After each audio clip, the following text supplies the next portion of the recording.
Once again, welcome to our new series, which is Digging the Details with Jim and Dean. I'd like to introduce my co-host, who is a wonderful writer, artist, and Disney aficionado par excellence, Dean Brinkerhoff. Hi, Dean. Hey, Jim. Hey. How are you today? Good. How are you doing?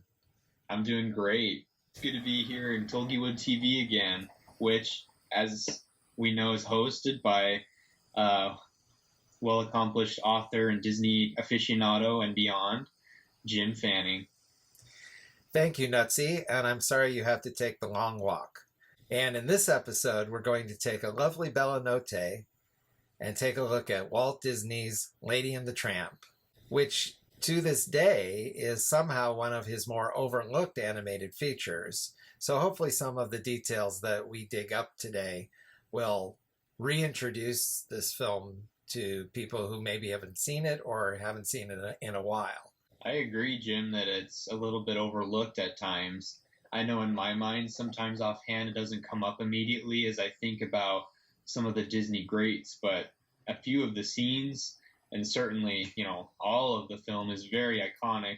A lot of people tend to look at the spaghetti eating scene in Bella Notte as some of the most iconic out of the film, but man, I love the little beaver, and I love the Christmas scene at the beginning with the hat box, and I love just the sweet, tender feeling I get from watching the film as a whole. It's a very family-friendly, very open and warm experience to watch Lady and the Tramp. It's a very gentle film that might have played against it when you think of Peter Pan before it and Sleeping Beauty after it. They're much more. There's a lot more action and a lot more adventure in those two. So very grandiose versus this Victorian era Americana sort of film. One of the interesting details that I've more recently discovered and learned about is how much of a technical film it was for the time. It was actually one of the very, very first films to use CinemaScope, and in fact, the first animated feature film to ever be created in CinemaScope and shown that way. Walt Disney was always a visionary and loved to use any new tools and technology that were at his disposal to further his storytelling, and he really, really wanted to jump into new things like television and theme parks, and around this time he certainly was doing all of those things. Lady and the Tramp, being the first CinemaScope feature film animated this way, was a little difficult because they had to think of a way they could show it also in theaters that weren't equipped to show CinemaScope. One of the ways they did that was by animating whole entire sequences in those various aspect ratios. If you have a character in the center of the frame, for example, who is talking, they may have had to find different ways to fill in that gaps around the character. If, for example, Tramp was having a discussion with Jock and Trusty and Lady at the beginning of the film, in some scenes you can see that they're all like in a row and one of them is talking, but other times there's close-ups, and they really had to do a lot of thinking and use a lot of strategies. It's a matter of composition and filling that giant wide screen, and a big challenge especially for the layout artists. There were a lot of issues with making sure that everything was executed properly, which theater could specialize and equip this new technology and others that couldn't. And it really came in handy having these multiple versions of the film. The multiple versions of the film were shown in those various formats, Jim. Yes, the regular format square screen shaped version, if that's the way we want to put it, which was the norm for the day for most films before CinemaScope was introduced. It does sort of highlight some of your points about the fact that 20th Century Fox introduced CinemaScope. They invited the other studio heads to come to and see a preview to see if they wanted to license it for their own films. Walt Disney was certainly one of the studio heads that came. As you said, he was always into technical innovation. and he was one of the first to sign up. The techniques had to be changed exactly as you said, but people don't often think about your point that the theaters had to install special screens and use special projectors. They couldn't say, let's just show a CinemaScope film. So, for instance, The Robe, which was the first CinemaScope film, obviously a non-Disney one, although Disney owns Fox now, so they do own The Robe. Now Disney.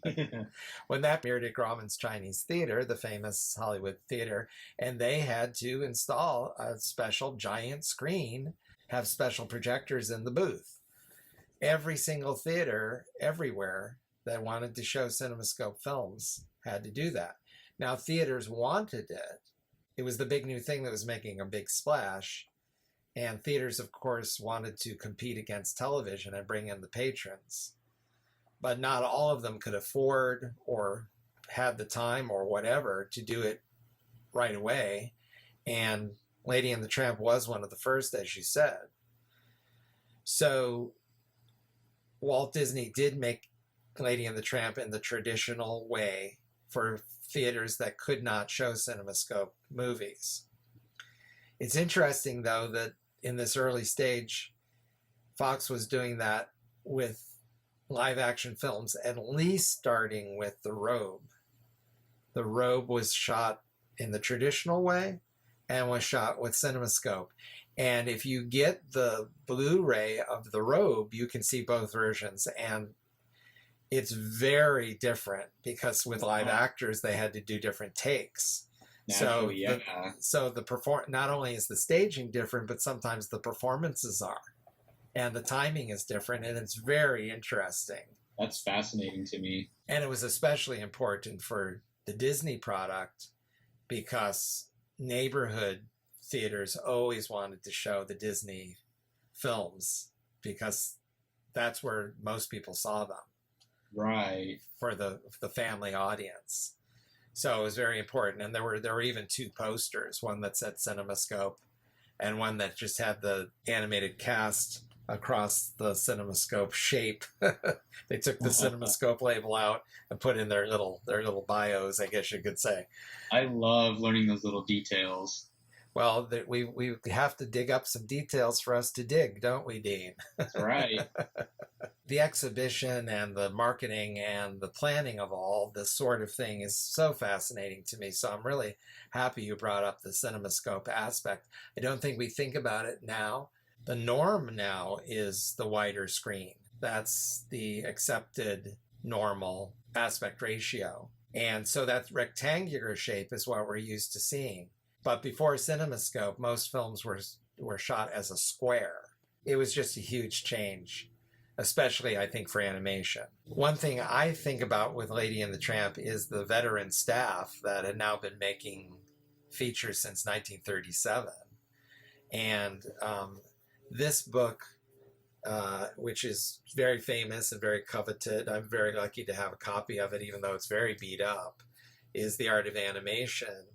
And this was designed to promote Sleeping Beauty, but also to celebrate everything that had come before. And anybody that looks at it knows that the artists who had worked with Walt Disney are very celebrated throughout. There's photos of everybody. So it was obviously designed that way. And one person that sticks out to me is a story artist that not many people talk about, and that's Ed Penner. He was obviously very important on Lady and the Tramp because he even receives an associate producer credit. And that just simply did not happen on a Disney film at that time. The producer was Walt Disney, period. Absolutely. And there might be something like a production supervisor or something like that, but an associate producer credit really showed how important Ed was to Walt on this film. And then if we look at the couple of TV episodes that were produced to promote Lady and the Tramp, he's very prominent in both, and Walt calls him a story director. He's the one that leads us through the story of Lady and the Tramp, so he's apparently the one who has the greatest grasp on it. It's interesting to note that he died very young. I think he was like 51 or 52. Ooh, very And young. Lady and the Tramp was released in 55. I think he died in 56. But he also apparently had a great influence on Sleeping Beauty, because he has a special credit on there too. He obviously was very important to the story department and to Walt, and he's sort of forgotten now. So I'm glad that Lady and the Tramp kind of shows off his importance, if we pay attention to the credits at least. The Art of Animation certainly is a very coveted book, like you said. I remember having the amazing opportunity to check it out from my local library as a teenager, but sadly I don't own it, and that's something on my shopping list for sure. Very, very knowledgeable and well crafted book. Oh, the incredibleness of it is mind blowing. Beyond a technical aspect, Lady and the Tramp certainly has a very well crafted story. I love some of the side characters that Lady and the Tramp meet throughout their journey as they go to the zoo, where they meet the beaver and some of the fun animals in cages like the laughing hyena. There's a lot of fun little vignettes throughout the film, and at the very, very end, when they're all a family together, I absolutely love when we see their little pups. We got Scamp and then the sisters, and Scamp is one of my favorite characters, and I'm so glad he got one of his own films much later on.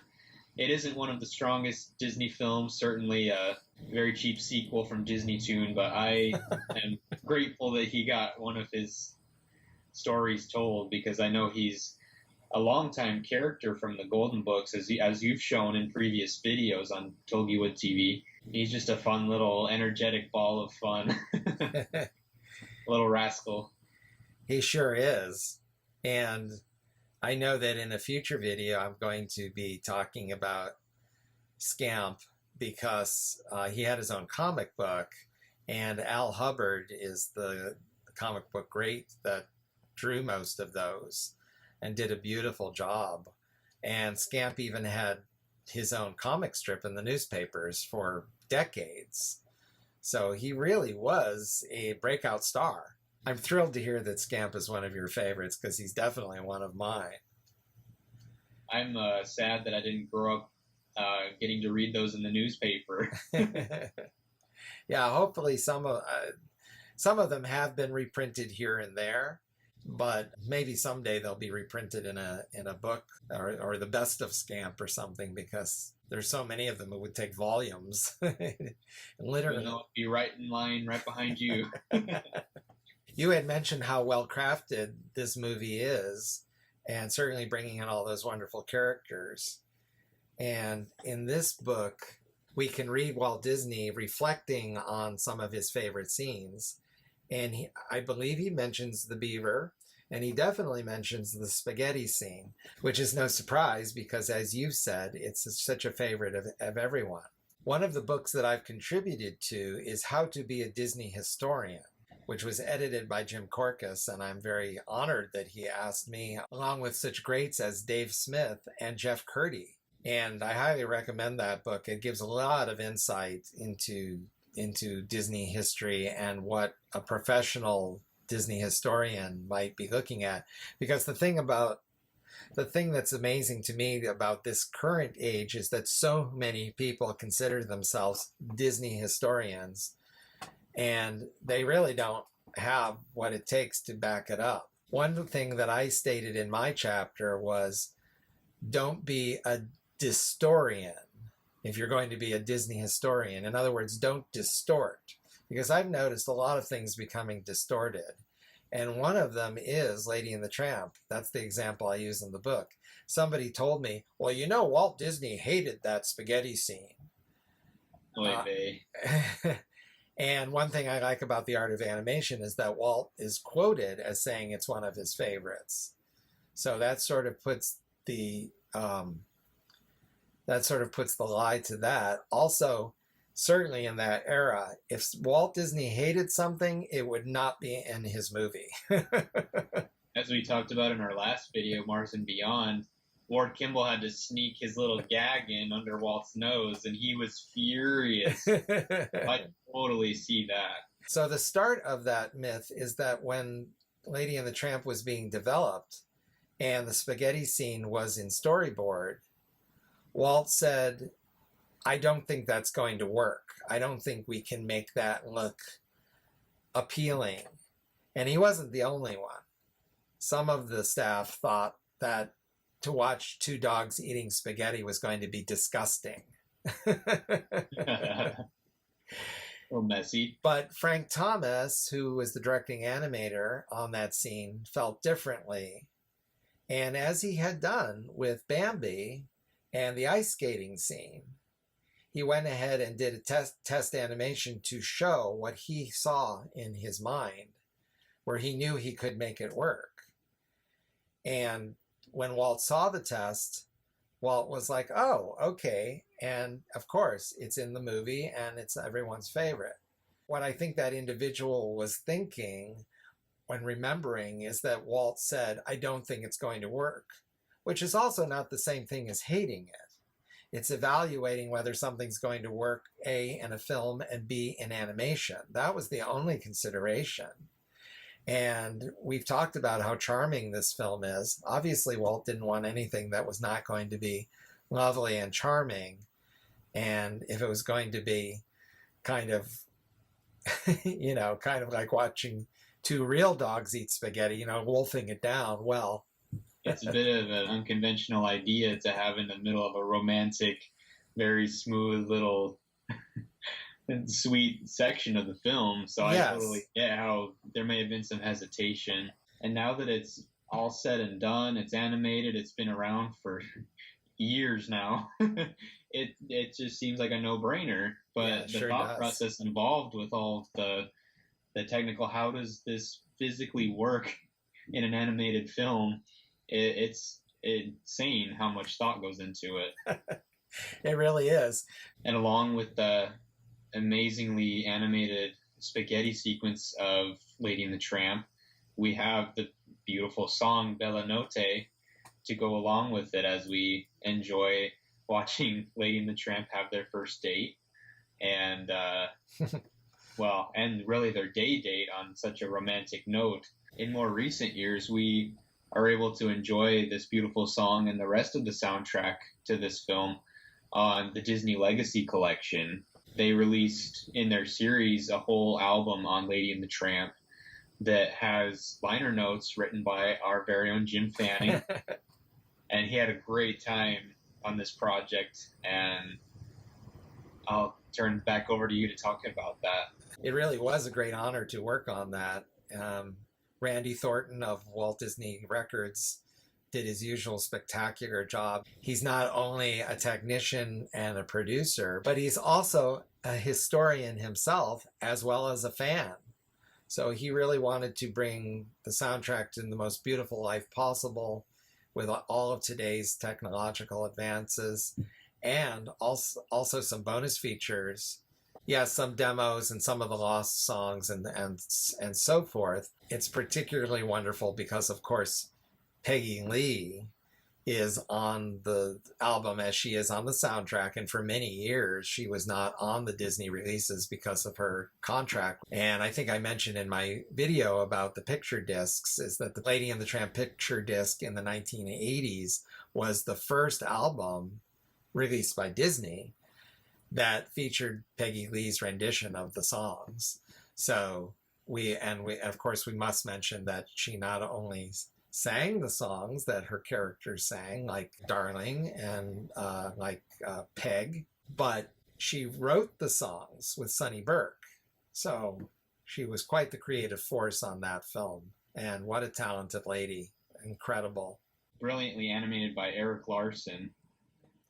Yeah, so fantastic. And again, those television shows that Walt produced, we have some amazing footage of Peggy Lee recording the song. Of course, it's a reenactment, but still, and she's kind of acting out the performance. So we're seeing what Eric saw and what so inspired him to do, for her to do that kind of showgirl performance, kind of almost like a burlesque. So those are just a few of the details that we dug up this time to kind of celebrate Walt Disney's Lady and the Tramp. But in our next episode, we'll have more details about another Disney project that we hope that you will dig. And for anyone who's wondering, of course, you can find me right here on my YouTube channel, Tulgey TV, and also my Instagram and Twitter accounts, and also Facebook. And how about you, Dean? Where can all your many fans find you? Greatest place to find me will be here in Digging the Details with Jim and Dean on Tulgey TV. But you can also find me on Instagram. I have a reviews page where I just talk about some of the fun things I'm looking at and discovering. And then I also have an art page that you can also check out if you have the desire to. And so until next time, he's Dean. And he's Jim. And we'll see you next time on Digging the Details.